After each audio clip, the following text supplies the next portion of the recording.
Et puis après, il y a eu toutes ces positions sur l'agent infectieux. Ça, je pense que vous avez suivi. Il avait toujours des positions qui étaient un petit peu en désaccord avec la pensée unique. Et ça lui a valu, là aussi, beaucoup d'inimitié.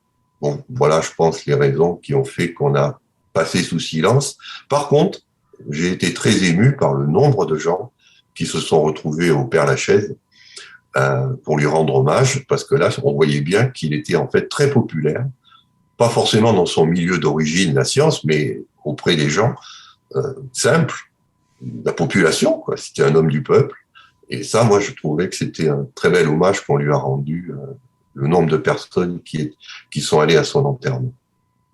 Alors, on va passer à d'autres thèmes plus en détail, mais en substance, puisqu'on parle de l'agent infectieux, quelle était la thèse du professeur Luc Montagnier? D'une part, qu'il était fabriqué, c'est un virus synthétique, c'est-à-dire un agent qui a été fabriqué dans un laboratoire de recherche.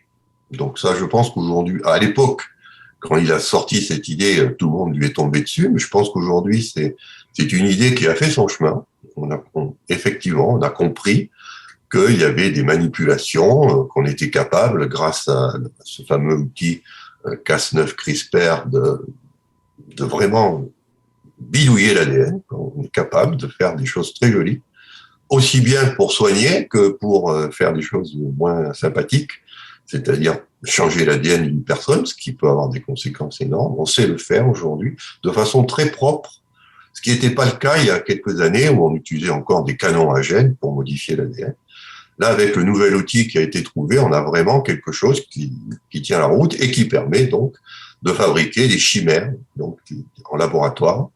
Donc ça, c'était sa thèse, que le virus avait une origine synthétique. Et puis, il était aussi persuadé que tout ce qu'on a fait, disons, les mesures qui étaient prises autour de cet agent infectieux étaient disproportionnées par rapport à ce que c'était. Je veux dire, il y a des virus qui sont autrement plus méchants et virulents que celui qu'on nous a vendu. Donc voilà. Donc, on a bien compris que la conclusion qu'en a tiré le professeur Luc Montagnier, c'est que ce virus est Humaine. cet agent infectieux est d'origine, c'est de la bio-ingénierie, c'est ça? Oui, c'est ça. C'est des outils, c'est la conséquence du développement d'outils génétiques pour des tas d'applications, en particulier les OGM. Le développement a été accéléré par ces nouveaux outils qui sont apparus dans les années 2000. Alors en fait, bon, il y a le côté médical, mais il y a le côté aussi sociétal et les libertés. Cet agent infectieux a été utilisé pour réduire considérablement nos libertés. On voit qu'il y a un programme d'identification numérique européen qui est en train de se mettre en place. Je pense qu'ils vont essayer de pousser ça à la fin de l'année. On n'est pas à l'abri de nouvelles vagues, de nouveaux variants. On a l'impression d'être dans une guerre bioterroriste. Qu'est-ce que vous en pensez? Alors oui, ça c'est ce que certaines personnes veulent nous faire croire.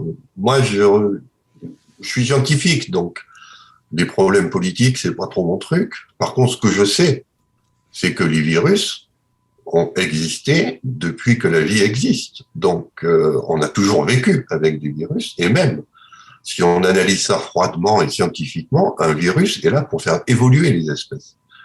Surtout les rétrovirus qui ont cette caractéristique de pouvoir insérer leur génome dans un autre génome. Et ça veut dire que c'est grâce au virus qu'on a évolué depuis des milliards d'années. Donc tout d'un coup, découvrir que c'est des agents méchants, non. On a quand même 100 ans d'expérience de traitement de maladies virales et ça n'a jamais posé de problème. Et là, tout d'un coup, en quelques mois, on se retrouve démunis.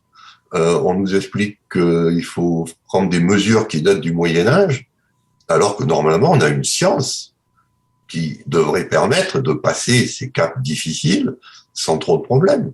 Et d'ailleurs, moi, je me rappelle très bien moi, j'ai pas eu la maladie, hein, je n'ai jamais fait de geste barrière, j'ai toujours vécu normalement durant toute cette période. Et par contre, en mars 2020, j'ai fait un article scientifique où j'ai décrit les propriétés d'une molécule qui s'appelle le bleu de méthylène, qui permet de lutter très bien contre les infections virales. Et j'en ai pris pendant toute cette durée et je m'en porte très bien. C'est publié en 2020. Pourquoi on l'a fait?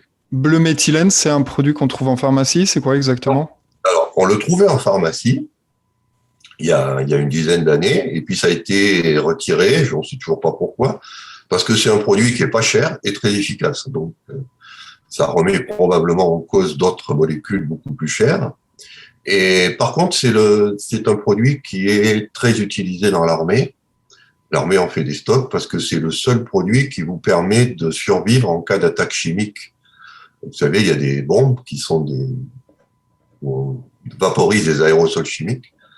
Et le bleu de méthylène est quasiment la seule substance qui est capable de faire survivre les soldats lors d'une attaque chimique. Donc l'armée en dispose de grands stocks et hélas, ce n'est plus accessible en pharmacie, ou du moins, il faut trouver un pharmacien qui accepte de le commander et de vous le faire en gélule. Quelques-uns y acceptent, mais la majorité sont devenus des boutiquiers, c'est-à-dire ils ne sont même plus capables de commander un produit qui n'est pas disponible sous forme de boîte.